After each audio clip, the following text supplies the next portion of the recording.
আসসালামু আলাইকুম আরহামতুল্লাহি অবরকাতু। মসজিদে এক মৃত ব্যক্তির জানাজা। ২০১২ সালে লন্ডনে একটি মসজিদে এক মৃত ব্যক্তির জানাজা অনুষ্ঠিত হচ্ছিল। জানাজার অনেকের সাথে সেই মৃত ব্যক্তির একটি আত্মীয় এসেছিল। বয়স ঠিক ১৯ থেকে ২০ হবে, যুবক। কিন্তু ওই আত্মীয় লোকটি জানাজা না আদায় করে কানে হেডফোন দিয়ে গান শুনেছিল। ঘটনাটি মসজিদের ইমাম সাহেবের চোখে পড়ল।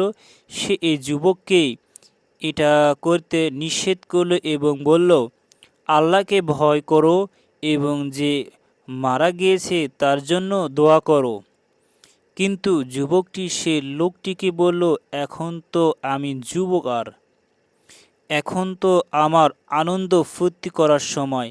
আল্লাহর পথে চলার জন্য তো বাকি জীবন এখনও পড়ে আছে। এমন ব্যবস্থা ইমাম সাহেব ছেলেটির আর কিছুই না বলে চলে গেলেন। এর বেশ কয়েকদিন পরে সেই মসজিদে আরও একটি জানাজা ও নামাজের জন্য মৃতর লাশ এলো।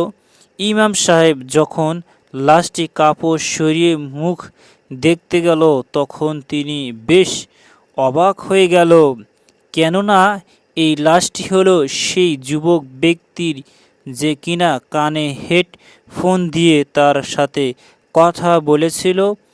মানুষের মৃত্যু এমন এক বিষয় যা কাউকে কাউকে আগে থেকে বলে আসে না। ঘড়ির কাঁটা হয়তো ইচ্ছা করলে একদিকে ওদিকে করা যাবে, কিন্তু আল্লাহর নির্ধারিত মৃত্যুর ফরমানা এক সেকেন্ড ওদিক এদিক হবে না। সত্য আল্লাহ সুবহানাহু ওয়া তাআলা, সত্য হযরত মুহাম্মদ সাল্লাল্লাহু আলাইহি সাল্লাম, সত্য এই নিছক দুনিয়া পরীক্ষা ক্ষেত্র, সত্য জান্নাত ও জাহান্নাম। মহান আল্লাহ আমাদেরকে বুঝ দান করুক, আমরা যেন দুনিয়া থাকাকালীন তার পথে চলতে পারি এবং ঈমানের সাথে মৃত্যু বরণ করতে পারি, সেই তৌফিক দিক আল্লাহ রব্বুল আলামিন। আল্লাহ রব্বুল আলামিনের কাছে বেশি বেশি হে রব্বুল আলামিন, মৃত্যুর সময় যেন বেঈমান ও কাফেরের মৃত্যু দিও না, মৃত্যুর সময় যেন ঈমানের মৃত্যু দিও। আল্লাহ রব্বুল আলামিনের কাছে সব সময় চাই যেন হে রব্বুল আলামিন।